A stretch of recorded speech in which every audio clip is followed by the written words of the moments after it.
तो राधे राधे साथियों।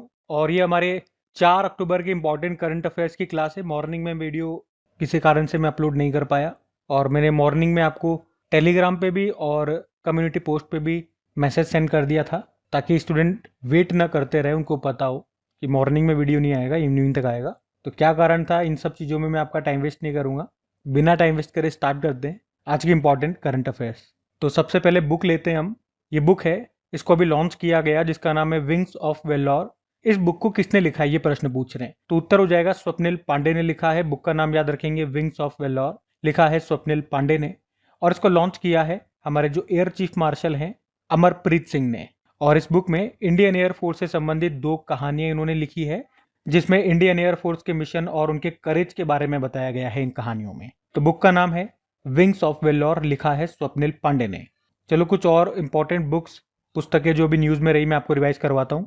देखो, एक बुक हमने पढ़ी थी, Indira Gandhi and the year that transformed India. इसको लिखा श्रीनाथ राघवन ने। The women who ran AIIMS, the memoir of a medical pioneer. इसको लिखा डॉक्टर स्नेहा भार्गव ने। रेडी, रिलेवेंट एंड रिसर्जेंट, इसको लिखा जनरल अनिल चौहान ने। The diary of a cricketer's wife को लिखा पूजा पुजारा ने। Kashmir insurgency, deconstructing the state response revisiting 1989 to 90। इसको लिखा योगिंदर कंधारी ने। मोदीज नीति शास्त्र, द वर्ल्ड्स हिज ऑयस्टर को लिखा आदिश अग्रवाल ने। डिफरेंट स्ट्रोक्स 1998 टू 2014 को लिखा ए के भट्टाचार्य ने। वुमेन लाइफ फ्रीडम, इसको लिखा चौरा मकरमी ने। मैं बूंद स्वयं खुद सागर हूं को लिखा आशुतोष अग्निहोत्री ने। Wings to our hopes volume 2, ये राष्ट्रपति जी के भाषणों का कलेक्शन है। और विंग से ही आज हमने जो बुक पढ़ी है उसका नाम विंग से ही स्टार्ट होता है, विंग्स ऑफ वेलोर। उसको लिखा स्वप्निल पांडे ने। तो ध्यान रखना वो। अगला प्रश्न देखते हैं। फिर अगले में पूछ रहे, आरबीआई के द्वारा स्थापित पेमेंट्स रेगुलेटरी बोर्ड में कितने सदस्य होंगे। ये अच्छा प्रश्न, इंपॉर्टेंट, मार्क करना। इसका तो सही उत्तर हो जाएगा 6। एक्चुअली में आरबीआई ने भारत में पेमेंट सिस्टम की निगरानी और रेगुलेशन के लिए एक नया पेमेंट रेगुलेटरी बोर्ड बनाया है। और ये जो बोर्ड है, ये board for regulation and supervision of payment and settlement system को रिप्लेस करेगा। मतलब उसकी जगह ये नया बोर्ड लेकर के आ रहा है। ये काम क्या करेगा, पूरे देश में पेमेंट सिस्टम जैसे कि UPI, NEFT, RTGS, IMPS, wallet, digital rupee, इन सब को रेगुलेट और सुपरवाइज करेगा। इसके अलावा जो पेमेंट सर्विस प्रोवाइडर्स होते हैं, जो बैंक हो गए, फिनटेक कंपनियां हो गई, वॉलेट कंपनियां हो गई, उनकी एक्टिविटीज़ पर ये नज़र रखने का काम करेगा। उसके अलावा पेमेंट सिस्टम के लिए नई नई पॉलिसी, जो रूल्स होंगे, नए नियम होंगे, गाइडलाइंस होंगे, ये लेकर के आएगा, उनको बनाएगा। और नई इमर्जिंग टेक्नोलॉजीज, जो नई नई टेक्नोलॉजीज आ रही हैं, जैसे कि artificial intelligence, blockchain, cyber security, इन सब के लिए फ्रेमवर्क तैयार करेगा। तो ये सब काम इस बोर्ड के होंगे। और ये पॉइंट भी नोट करना, इस पेमेंट रेगुलेटरी बोर्ड को payment and settlement system act 2007 के तहत बनाया गया है। इसमें टोटल 6 सदस्य होंगे और इसकी मीटिंग होगी साल में 2 बार। बात आरबीआई की हो रही है। आरबीआई की स्टैटिक देखते हैं। आरबीआई की स्थापना होती है 1 अप्रैल 1935, हेडक्वार्टर मुंबई। और किस आयोग की सिफारिश पे इसकी स्थापना होती है, यंगल्टन आयोग। नेशनलाइजेशन हुआ था 1 जनवरी 1949। और गवर्नर है संजय मल्होत्रा 26वें नंबर के। पहले ब्रिटिश गवर्नर थे सर ऑसबॉर्न स्मिथ, पहले इंडियन गवर्नर रहे सीडी देशमुख। 4 डेप्यूटी गवर्नर होते हैं, जिसमें ये तो अभी कुछ दिन पहले ही बने थे। नाम है शिरीष चंद्र मुर्मू।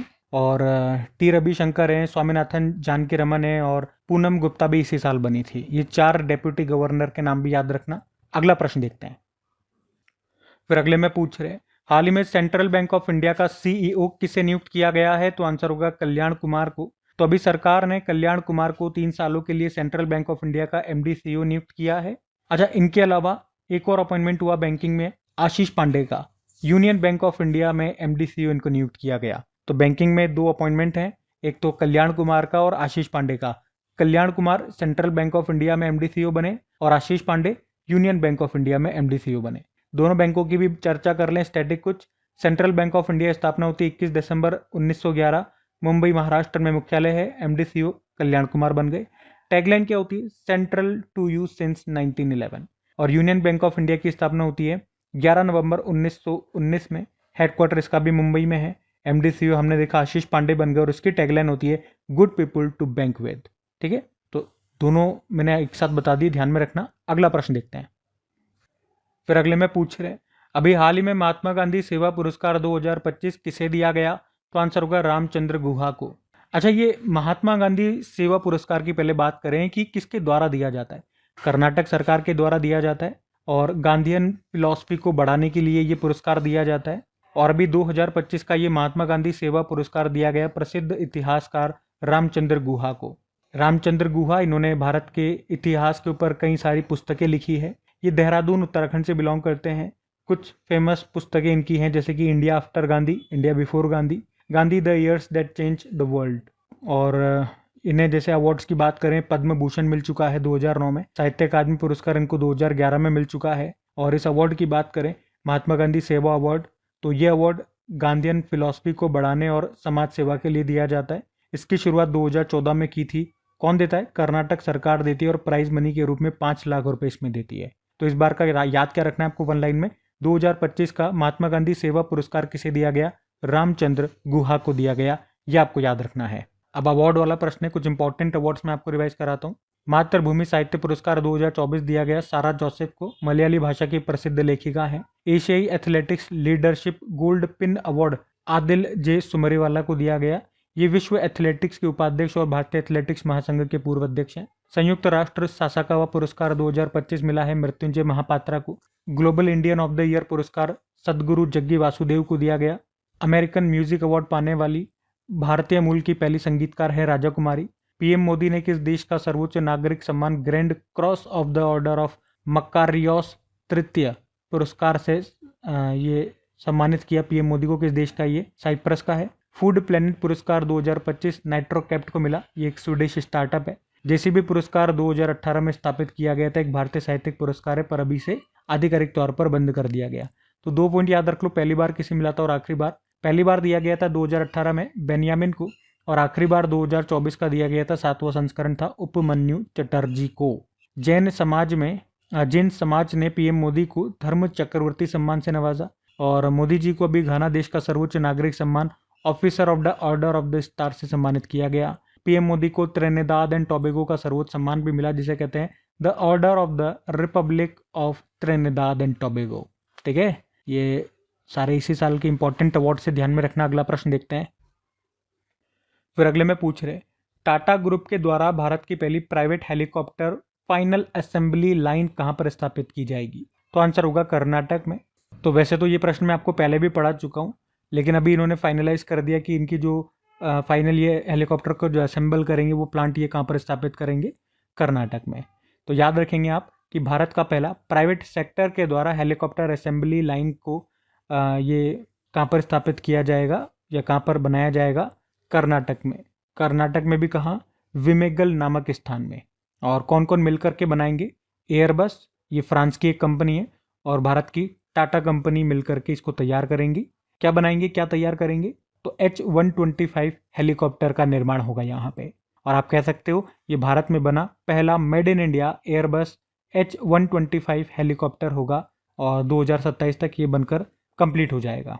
तो एयरबस H-125 हेलीकॉप्टर की बात करें, मतलब ये जो हेलीकॉप्टर होगा H-125 हेलीकॉप्टर, नाम याद रखना आप, तो ये लाइट यूटिलिटी हेलीकॉप्टर होगा और इसमें सिंगल इंजन का इस्तेमाल होगा। वैसे तो इसका जो निर्माण है वो एयरबस कंपनी ही कर रही है, यूरोप की, मतलब मैंने कहा फ्रांस की एक डिफेंस कंपनी है। भारत में ये इसका असेंबली प्लांट खोल रही है टाटा के साथ मिलकर के, टाटा एडवांस सिस्टम्स लिमिटेड। ये एक प्राइवेट डिफेंस कंपनी है, 2007 में स्थापित हुई थी, हैदराबाद में मुख्यालय है, और चेयरमैन है बनमाली अग्रवाल। ठीक है, तो याद रखना ये। और हेलीकॉप्टर से 2-3 प्रश्न मैं आपको और बताता हूँ जो आपके न्यूज़ में रहे। अगर पूछे भारत का पहला हेली हब कहाँ पर स्थापित होगा? गुरुग्राम में। और उत्तराखंड में शुरू हुई थी भारत की पहली हेली आपातकालीन चिकित्सा सेवा। हेली मतलब हेलीकॉप्टर इमरजेंसी मेडिकल सर्विस शुरू हुई थी। भारत के सबसे बड़े हेलीकॉप्टर मैन्युफैक्चरिंग हब का उद्घाटन मोदी जी ने किया था कर्नाटक में। और ये मैन्युफैक्चरिंग प्लांट है किसका? हिंदुस्तान एरोनॉटिकल लिमिटेड का है। भारतीय नौसेना की पहली महिला हेलीकॉप्टर पायलट बनी थी अनामिका बीर राजीव। और ये वाला पॉइंट हमने पढ़ ही लिया। ठीक है, तो ध्यान रखना ये सब। अगला प्रश्न देखते हैं। फिर अगले में पूछ रहे, अभी हाल ही में पंडित छन्नूलाल मिश्र का निधन हो गया, उनका संबंध किससे था? कुछ वाद्य यंत्र दे रखे हैं ऑप्शन में, तो इसका सही उत्तर होगा स्वरमंडल। तो शास्त्रीय गायक थे पंडित छन्नूलाल मिश्र, और अब इनका 89 वर्ष की आयु में निधन हो गया। वे एक शास्त्रीय गायक थे और स्वरमंडल वाद्य यंत्र भी बजाते थे। स्वरमंडल वाद्य यंत्र ये एक तार वाला वाद्य यंत्र है जो सितार के जैसा दिखता है, और उनका मुख्य पेशा हिंदुस्तानी शास्त्रीय संगीत था, जहाँ वे ख्याल, ठुमरी और भजन जैसी विधाओं के प्रसिद्ध गायक थे। तो उनका संबंध किराना और बनारस घराने से था। उनका जन्म हुआ था उत्तर प्रदेश में, उत्तर प्रदेश के आजमगढ़ जिले से थे वो। पद्म भूषण इनको मिल चुका था 2010 में, पद्म विभूषण 2020 में मिला था। पंडित छन्नूलाल मिश्र इनका नाम था और अभी इनका निधन हो गया। कुछ और इंपॉर्टेंट व्यक्तियों के नाम मैं आपको बताता हूँ जिनका हाल ही में निधन हुआ। एक हमने पढ़ा था, भारत के परमाणु ऊर्जा आयोग के पूर्व अध्यक्ष और न्यूक्लियर साइंटिस्ट थे डॉक्टर MR श्रीनिवासन, उनका निधन हो गया। 2015 में पद्म विभूषण मिला। मारुति चितमपल्ली, वे एनवायरनमेंट और वाइल्ड लाइफ कंजर्वेशन के लिए जाने जाते थे। महाराष्ट्र से बिलोंग करते थे, जिन्हें अरण्य ऋषि के नाम से जानते थे। 2025 में पद्मश्री भी मिला, लेकिन निधन हो गया। इंपॉर्टेंट नाम रहेगा। भारत के दिग्गज क्रिकेटर दिलीप दोषी का निधन हो गया। उनकी ऑटोबायोग्राफी थी स्पिन पंच। नाइजीरिया के पूर्व राष्ट्रपति मुहम्मदु बुहारी का निधन हो गया। और दुनिया के सबसे बुजुर्ग मैराथन धावक थे, पंजाब से थे, नाम था इनका एक्चुअल में फौजा सिंह, पगधारी बवंडर के नाम से भी, लेकिन ये प्रसिद्ध थे, लेकिन निधन हो गया। प्रख्यात अर्थशास्त्री और यूके के हाउस ऑफ लॉर्ड्स के सदस्य मेघनाथ जगदीश चंद्र देसाई का निधन हो गया। वे ब्रिटिश संसद के उच्च सदन में नियुक्त होने वाले भारतीय मूल के पहले व्यक्ति थे। 2008 में पद्म भूषण मिला। और झारखंड के पूर्व मुख्यमंत्री रहे शिबू सोरेन का निधन हो गया। दिशोम गुरु के नाम से जाने जाते थे। नागालैंड के राज्यपाल का निधन हो गया, ला गणेशन उनका नाम था। औषधीय पौधे आरोग्य पथ की खोज करने वाले कट्टी मथन कानी का निधन हो गया, वे केरल से थे। ठीक है, ये नाम भी ध्यान में रखना। अगला प्रश्न देखते हैं। फिर अगले में पूछ रहे हैं, अभी हाल ही में 62वीं नेशनल चेस चैंपियनशिप का खिताब किसने जीता? तो आंसर होगा पी इनियन ने। तो हम बात कर रहे हैं नेशनल चेस चैंपियनशिप 2025 की। अभी 62वां एडिशन 62 नंबर का एडिशन हुआ 21 सितंबर से लेकर 1 अक्टूबर तक। कहां पर? गुंटूर, आंध्र प्रदेश में। इसमें पहले स्थान पे पी इनियन रहे और दूसरे स्थान पे H Gautam Krishna. P inion ये तमिलनाडु से बिलोंग करते हैं। भारत के 61वें नंबर के ग्रैंड मास्टर रह चुके हैं। उन्होंने 2019 में ग्रैंड मास्टर का खिताब जीता था। और नेशनल चेस चैंपियनशिप की बात करें, इसकी जो स्थापना है या शुरुआत होती है 1955 से, हर साल होता है ये। इसको कौन ऑर्गेनाइज करता है? आंध्र स्टेट चेस एसोसिएशन के द्वारा इसका आयोजन किया जाता है। इस बार 62वां एडिशन था, पी इनियन ने जीता है। अब चेस की बात चल रही है, तो चलो चेस से संबंधित सभी स्टैटिक और बनने वाले करंट अफेयर्स में आपको रिवाइज करवाता हूँ। पहले तो याद रखना, हमारे पहले ग्रैंड मास्टर का नाम है विश्वनाथन आनंद, जिन्हें लाइटनिंग किड ऑफ इंडिया के नाम से भी जानते हैं। इनकी ऑटोबायोग्राफी है माइंड मास्टर, और सबसे पहली बार इन्होंने 1991-92 में राजीव गांधी खेल रत्न पुरस्कार जीता था। सबसे युवा ग्रैंड मास्टर डी गुकेश हैं। पहली महिला ग्रैंड मास्टर एस विजय लक्ष्मी थी। लेकिन पूछे पहली महिला जो ग्रैंड मास्टर बनी वो कोनेरू हम्पी है। दोनों में अंतर है, मैं कई बार आपको समझा चुका हूँ। ठीक है, तो इसको ध्यान में रखना। वर्ल्ड चेस डे 20 जुलाई को होता है। भारत में पहली बार चेस एकेडमी खुलेगी भुवनेश्वर में। 45वां चेस ओलंपियाड जो 2024 में हुआ था हंगरी बुडापेस्ट में, उसमें फीमेल और मेल दोनों कैटेगरी में भारत ने जीता। अगला वाला 2026 में 46 नंबर का फिडे चेस ओलंपियाड होगा ताशकंद उज्बेकिस्तान में। Women's world rapid chess championship 2024 को कोनेरू हम्पी ने जीता। फिडे विश्व ब्लिट्ज चैंपियनशिप में आर वैशाली ने ब्रॉन्ज जीता। चेन्नई के डी गुकेश, ये अभी चीन के लिंग डेरेन को हरा करके सबसे कम उम्र में फिडे विश्व शतरंज चैंपियन 2024 का खिताब इन्होंने जीत लिया। उसके अलावा शतरंज खेल में 2800 येलो रेटिंग का आंकड़ा पार करने वाले भारत के दूसरे ग्रैंड मास्टर बने Arjun Erigaisi. FIDE chess world cup 2025 वाले ये अभी होंगे, भारत में होंगे। भारत में भी कहाँ? गोवा में होंगे इसी महीने। विश्व जूनियर शतरंज चैंपियनशिप 2025 को जीत लिया प्रणव वेंकटेश ने। फिडे महिला विश्व चैंपियनशिप 2025 चाइना में हुई थी, उसको जू वेंजुन ने जीता, चाइना की है। किस देश ने शतरंज पर प्रतिबंध लगाया था? अफगानिस्तान। नॉर्वे चेस टूर्नामेंट 2025 को जीता मैग्नस कार्लसन ने। ये नॉर्वे के प्लेयर है, नंबर 1 चेस के नंबर 1 प्लेयर है। और तीसरा FIDE women's chess world cup 2025 जो जॉर्जिया में हुआ था, उसको दिव्या देशमुख ने जीता, कोनेरू हम्पी को हराया। और इसके बाद ये 88 नंबर की ग्रैंड मास्टर भी बन गई थी दिव्या देशमुख, महाराष्ट्र से हैं। और भारत की तो 88 नंबर की बनी थी ग्रैंड मास्टर, लेकिन महिलाओं में बात करोगे तो चौथी महिला ग्रैंड मास्टर है। पहला chess esports world cup 2025 ये अभी रियाद सऊदी अरब में हुआ था, मैग्नस कार्लसन ने जीता। 89 नंबर के चेस ग्रैंड मास्टर बने थे रोहित कृष्णा, तमिलनाडु से हैं। और आर वैशाली ने लगातार दूसरी बार महिला ग्रैंड स्विस शतरंज टूर्नामेंट जीतकर इतिहास रच दिया। ये टूर्नामेंट हुआ था उज्बेकिस्तान के समरकंद में, और इसमें मेंस का जो टाइटल है, पुरुषों का खिताब जीता अनीश गर ने, नीदरलैंड से है। बाकी विश्व चैंपियन डी गुकेश को हराने वाले सबसे कम उम्र के ग्रैंड मास्टर बन गए कौन? अभिमन्यु मिश्रा, ये अमेरिकी हैं, मतलब अमेरिका की ओर से इन्होंने खेला। बाकी चेस को रेगुलेट करने वाली बॉडी होती है फिडे। स्थापना होती है 20 जुलाई 1924, हेडक्वार्टर लुजेन स्विट्जरलैंड। प्रेसिडेंट है आर्कोडी ड्रॉर्कोविच और वाइस प्रेसिडेंट है विश्वनाथन आनंद। ठीक है, तो चेस से संबंधित बनने वाले सभी स्टैटिक और लेटेस्ट करंट अफेयर्स के प्रश्न सब मैंने आपको रिवाइज करवा दिए, तो आप ध्यान में रखना। अगला प्रश्न देखते हैं। फिर अगले में पूछ रहे हैं कि अभी हाल ही में माय भारत मोबाइल एप्लीकेशन को किसने लॉन्च किया? तो आंसर होगा डॉक्टर मनसुख मांडविया जी ने। मनसुख मांडविया आप जानते हो हमारे youth affairs and sports minister हैं, और अभी उन्होंने माय भारत नाम से एक मोबाइल एप्लीकेशन को लॉन्च किया है। ये एप्लीकेशन जो माय भारत पोर्टल है ना, उसी का एप्लीकेशन है, और इसे डिजिटल इंडिया कॉरपोरेशन और इलेक्ट्रॉनिक्स एंड IT मिनिस्ट्री ने मिलकर के तैयार किया है। अच्छा, मैंने जो अभी कहा ये माय भारत पोर्टल का ही एक एप्लीकेशन है, तो प्रश्न ये भी तो आ सकता है माय भारत पोर्टल कब लॉन्च किया था, किसने लॉन्च किया था? मोदी जी ने लॉन्च किया था 31 अक्टूबर 2023 में। तो अब ये जो इसका एप्लीकेशन है ये क्या करेगा? तो आप कह सकते हो इस एप्लीकेशन को युवाओं में लीडरशिप और स्किल डेवलपमेंट के लिए लाया गया है। इसमें युवा अपना रजिस्ट्रेशन कर सकते हैं और अलग अलग NGOs के द्वारा चलाई जा रही सर्विसेज को ले सकेंगे। उन्हें इंटर्नशिप, वॉलंटियरिंग और सोशल सर्विस करने का भी मौका मिलेगा। इससे युवा भारत सरकार के द्वारा चलाए जा रहे नेशनल कैंपेन और इनिशिएटिव्स में सीधा पार्टिसिपेट कर सकते हैं। तो ये सब इसके फ़ायदे होंगे इस एप्लीकेशन के। इसको तैयार किया इलेक्ट्रॉनिक्स एंड IT मिनिस्ट्री और डिजिटल इंडिया कॉरपोरेशन ने। डिजिटल इंडिया कॉरपोरेशन की बात करें, एक तरह की ये नॉन प्रॉफिट कंपनी है। इसे इलेक्ट्रॉनिक्स एंड IT मिनिस्ट्री ने ही बनाया है 2013 में। इसका काम होता है भारत के डिजिटल इंडिया प्रोग्राम्स को बढ़ावा देना। अब ये पोर्टल वाला प्रश्न था, चलो कुछ इंपॉर्टेंट पोर्टल्स ही मैं आपको रिवाइज कराता हूँ। कुछ पोर्टल्स, कुछ एप्लीकेशन सब आ जाएंगी। जैसे कि अगर सबसे पहले बात करते हैं सभासार वेब पोर्टल की, तो पंचायती राज मंत्रालय ने लॉन्च किया था, और प्रेस रजिस्ट्रार जनरल हैं योगेश बावेजा, इन्होंने प्रेस सेवा पोर्टल को लॉन्च किया था। पर्यावरण मंत्रालय ने प्रतिभा सेतु पोर्टल को UPSC ने लॉन्च किया। आदिवाणी एप्लीकेशन को जनजाति मंत्रालय ने, ये भारत का पहला AI आधारित ट्रांसलेटर है। उम्मीद पोर्टल को अल्पसंख्यक मामलों के मंत्रालय ने। असम में भारत का पहला वल्चर कंजर्वेशन पोर्टल लॉन्च हुआ था। कपास किसान ऐप को कपड़ा मंत्री हैं गिरिराज सिंह ने लॉन्च किया। भारतीय पहल को लॉन्च किया एबिडा ने, और रेरा पोर्टल को आवास व शहरी मामलों के मंत्री हैं मनोहर लाल खट्टर, उन्होंने। इंडिया मार्केट एक्सेस पोर्टल को सेबी ने। ज्ञान भारतम पोर्टल को लॉन्च किया था प्रधानमंत्री मोदी ने। एम्स दिल्ली ने नेवर अलोन नाम से एक एप्लीकेशन लॉन्च किया था, और द्रव्य पोर्टल आयुष मंत्रालय ने लॉन्च किया था। ठीक है, तो ये सब पोर्टल वगैरह हैं, एप्लीकेशन से ध्यान में रखना। अगला प्रश्न देखते हैं। फिर अगले में पूछ रहे M3M Hurun India rich list 2025 में भारत की सबसे अमीर महिला कौन है? तो आंसर होगा रोशनी नादर मल्होत्रा। तो अभी हाल ही में M3M Hurun India rich list 2025 को जारी किया गया है, और इसमें भारत के सबसे अमीर लोग और उनकी जो फैमिली है उसकी लिस्ट दी गई है। इसमें रोशनी नादर मल्होत्रा तीसरे स्थान पर रही है, और वह भारत की सबसे अमीर महिला बन गई है। महिलाओं में देखोगे तो सबसे अमीर है। पूरी लिस्ट आपके सामने है। टॉप 3 आप देख सकते हो। मुकेश अंबानी एंड फैमिली ये पहले स्थान पर है, जो कि रिलायंस इंडस्ट्रीज लिमिटेड के मालिक हैं। दूसरे स्थान पर गौतम अडानी और फैमिली अडानी कंपनी के मालिक हैं, और रोशनी नादर मल्होत्रा एंड फैमिली ये तीसरे स्थान पर है। HCL कंपनी है इनकी। ठीक है, तो ये ध्यान रखना। अगला प्रश्न देखते हैं।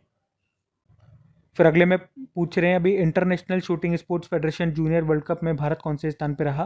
तो आंसर होगा पहले स्थान पे। तो international shooting sports federation junior world cup 2025 की हम बात कर रहे हैं, जो शुरू हुआ था 19 मई को और 2 अक्टूबर तक चला, और ये 2 फेजेस में हुआ था, 2 चरणों में। पहला फेज 19 से लेकर 27 मई तक चला था, ये जर्मनी में चला था। दूसरा फेज अभी 24 सितंबर से 2 अक्टूबर तक चला था, भारत में हुआ था नई दिल्ली में। और दोनों को मिला करके बात करें ओवरऑल मेडल टैली में, दोनों फेजेस को मिला करके, तो आप देखोगे भारत टॉप पर है, क्योंकि भारत ने टोटल 11 मेडल, 14 सिल्वर और 12 ब्रोंज, टोटल 37 मेडल जीते हैं, और इसके साथ भारत पूरी मेडल लिस्ट में टॉप पर है। ठीक है, तो इंटरनेशनल शूटिंग स्पोर्ट्स फेडरेशन की बात कर लें, इसकी स्थापना होती है 1907 में, जुलाई 1907। हेडक्वार्टर म्यूनिक जर्मनी में है, और इसके प्रेसिडेंट है लुसियानो रोसी। ठीक है, ध्यान रखना ये। बाकी शूटिंग की बात हो रही है, तो 2-4 प्रश्न मैं आपको करंट अफेयर्स के करवाता हूँ। एक तो याद रखना भी, इंटरनेशनल शूटिंग स्पोर्ट्स फेडरेशन ने ही पुरुष एथलीट ऑफ द ईयर चुना था लियू युकुन को, ये चाइना के हैं, और महिला एथलीट ऑफ द ईयर चुना था यांग जी इन को, साउथ कोरिया से हैं। International shooting sports federation junior world cup 2025, इसका दूसरा फेज अभी भारत में हुआ, हमने तो आज मेडल टैली भी देख ली। शूटर है मनु भाकर, इनको ब्रांड एम्बेसडर बनाया गया शिपिंग मंत्रालय का। 16वीं आसियान शूटिंग चैंपियनशिप 2025 ये हो चुकी है कजाकिस्तान के शामकेंट में, और शूटिंग वर्ल्ड कप 2027 और shooting world cup shooting world junior championship 2028, इसकी मेजबानी भारत करेगा। और इतना ही नहीं, भारत तो इस साल नवंबर में पहली बार भारतीय निशानेबाजी लीग का भी आयोजन करेगा। इंटरनेशनल ओलंपिक कमेटी ने अभी किसी मेंटल हेल्थ एम्बेसडर के रूप में नियुक्त किया था हमारे जो शूटर हैं अभिनव बिंद्रा को। और ये इंटरनेशनल शूटिंग स्पोर्ट्स फेडरेशन के बारे में मैंने आपको बता ही दिया, ध्यान रखना। बाकी ये थी आज की हमारी करंट अफेयर्स की क्लास। कमेंट करके ज़रूर बताना सेशन आपको कैसा लगा। अच्छा लगा तो वीडियो को अपने दोस्तों के साथ में स्टडी ग्रुप में शेयर जरूर करना। वीडियो को लाइक नहीं करा तो लाइक कर देना। क्विज वगैरह आपको मिल जाती है क्रेक एग्जाम एप्लीकेशन पे, पीडीएफ टेलीग्राम पे मिल जाती है। थोड़ी सी टाइम की कमी चल रही है तो 2-4 दिन से अपलोड नहीं हो पा रही है, मैं जल्दी कर दूंगा अपलोड। बाकी चलो भी कल के करंट अफेयर्स का क्विक रिवीजन हम कर लेते हैं, फिर सेशन एंड करते हैं। तो पहला प्रश्न पूछा था यूपीएससी ने किस नाम से एक पोर्टल लॉन्च किया, माई यूपीएससी इंटरव्यू। फिर पूछा भारत का पहला झुग्गी मुक्त शहर कौन सा बन गया है, चंडीगढ़। और दुनिया के सबसे ऊंचे 2050 फीट के हुआजियांग ग्रैंड कैनियन ब्रिज का उद्घाटन कहां पर हुआ, चाइना। और एशियन टेबल टेनिस चैंपियनशिप 2025 का ब्रांड एम्बेसडर बनाया गया शरद कमल को। नेशनल कैडेट कॉर्प्स का नया महानिदेशक बनाया गया वीरेंद्र वत्स को। और एशिया के सबसे बड़ा वेस्ट वाटर ट्रीटमेंट प्लांट कहाँ पर बनाया गया, दिल्ली के ओखला में। 11वां वर्ल्ड ग्रीन इकोनॉमी समिट ये कहाँ पर हुआ, यूएई के दुबई में।